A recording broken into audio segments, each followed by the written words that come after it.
You could clearly see that, couldn't you? I mean, it's all I know. I don't think Mikel's not the type to get distracted by other games at all, but it was completely out of character. You spoke about performance. It was the patterns of play. Everything wasn't there. It was too safe, too many mistakes. And have we seen this too many times now? No. 13 draws. And this is what I'm saying about going into another game in bad habits, and he needs to get those bad habits out of the system because, like Jamie was saying, there's been too many draws, there's been too many mistakes by certain players which you wouldn't expect in difficult situations. And the fixtures, you know, you can see there the results.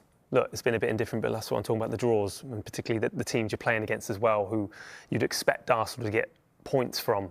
But this is going to have to change next year if they're going to want to win titles. You talk about, Jamie, you spoke about the point system, how many points to win the league.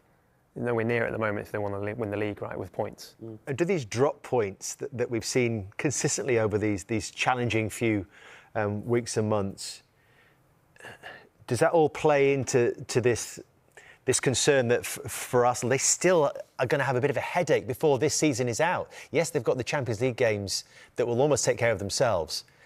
There's still work to be done. I think he'd be furious tonight, Mikel Arteta, because they'd be fine in terms of qualifying for the Champions League. The point being is you want to put that to bed as early as you can. Now, when you look at the fixtures, I think they've got Bournemouth, which is not an easy game at home, but that's in between the two biggest games of the season. Now, if you win tonight, you can almost write the Bournemouth game off and you change the whole team. I don't think he's in a position to do that because what comes next, Liverpool away.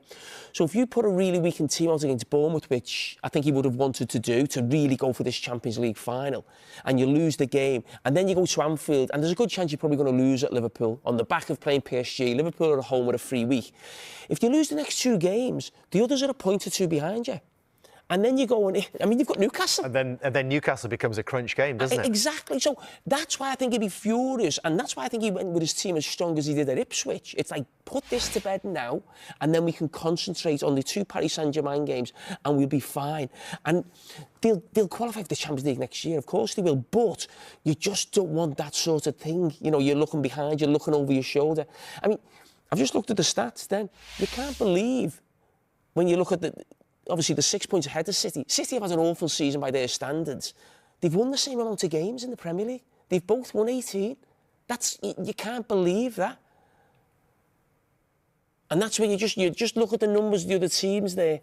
Do you think that's a realistic concern, given the evidence that the case that Jamie just made, that one or two of those could actually catch Arsenal? There's a possibility they could go past Arsenal. Well, we're talking about Manchester City, who've been dominating the Premier League for many, many years and had a poor season, who could then end up ahead of Arsenal, which everyone expected whoever finished above City would win the league.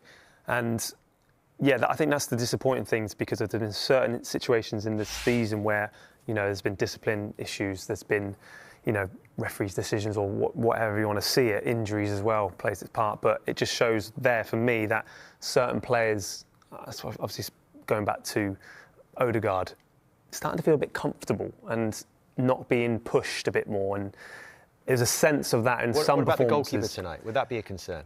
Well, the goalkeeper tonight, yeah, it was, again, a bit of indifferent, but I can't, you know, Raya's been absolutely fantastic for many times, because a period of times when he won't be on the ball at all, but he's always been very consistent. Tonight it was a few wobbles, but look, it's one of those, I think he's the type of character that would really put this to bed. I think as a goalkeeper you have to. If you make decisions like a poor error, you just need to forget about it, because otherwise you won't be able to play at the top level, and particularly for Arsenal Football Club. So for me, Raya, I'm not as bothered about. I'm just talking about other players in certain positions that will be too comfortable and need to be pushed.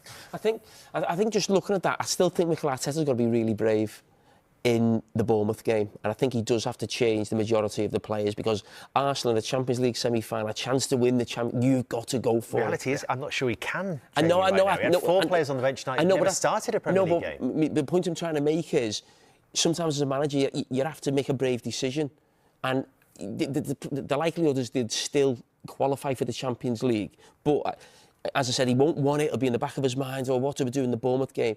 But you're that close to creating history for Arsenal. Never won the Champions League before. He has to go for it against PSG, and if he has to rest players in the middle, he has to do that and then back himself in the next sort of 3 or 4 games to get the job done in terms of finishing in the top 5.